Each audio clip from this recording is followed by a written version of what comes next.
नाशिकच्या पंचवटीत jogging track असलेल्या Shrikrishna garden समोर साकारलाय 7 मजली देवीदास हाईट प्रकल्प। मग येताय ना आजच आपला फ्लॅट बुक करायला देवीदास हाईट्स मध्ये। आमचा मोबाईल क्रमांक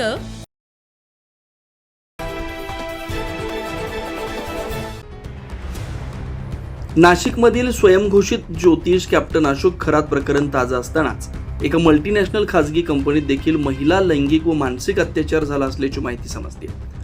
या प्रकरणी मुंबई नाका पोलीस ठाण्यात 6 संशयितांविरोधात तब्बल 9 गुन्हे दाखल करण्यात आले। या 6 संशयित आरोपींना नाशिक पोलिसांनी ताब्यात घेतलं असून सर्व संशयित आरोपींना थोड्याच वेळात नाशिक जिल्हा सत्र न्यायालयात हजर केलं जाणार आहे।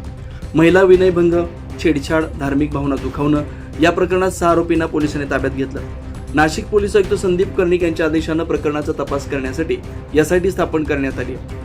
या प्रकरणात कुठल्याही प्रकारची तक्रार असल्यास त्यांनी पोलिसांची संपर्क साधावा असं आवाहन सहाय्यक पोलीस आयुक्त संदीप मिटके यांनी केलं आहे।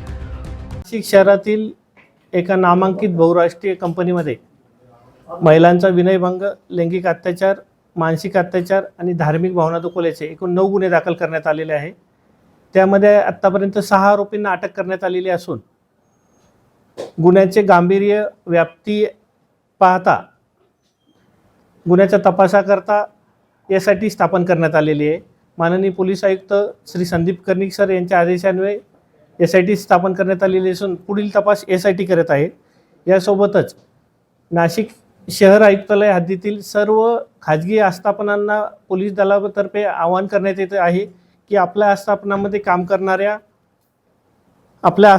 काम करणाऱ्या महिलांचे सुरक्षिततेची जबाबदारी ही आपली आहे आणि त्याकरता योग्य ती खबरदारी आणि प्रतिबंधात्मक उपाययोजना करण्यात याव्यात।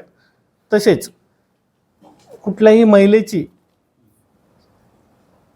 तक्रार असल्यास ते CP व्हॉट्सअप नंबर 9923323311 यावरती संदेश पाठवू शकतास किंवा कंट्रोल रूमचा डायल 112 वरती आपण संपर्क साधू शकता। तक्रारदार महिला, संस्था तसेच अन्य व्यक्ती यांची ओळख गोपनीय ठेवण्यात येईल। याबाबतचे आवाहन माननीय पोलीस आयुक्त श्री संदीप कर्णिक सर यांच्या वतीने करण्यात येत आहे। धन्यवाद, थँक्यू। पीडितांची आतापर्यंत 9 गुन्हे दाखल आहेत आणि 6 आरोपी अरेस्ट आहेत। भोंदू अशोक खरात आणि रवींद्र एरंडे प्रकरणानंतर आणखी एका महिला अत्याचाराचे धक्कादायक प्रकरण समोर नाशिकमध्ये विविध चर्चांना उधाण आलंय। संबंधित घटनेचा तपास नाशिक पोलीस करतात। 9 न्यूज महाराष्ट्र ब्युरो, नाशिक।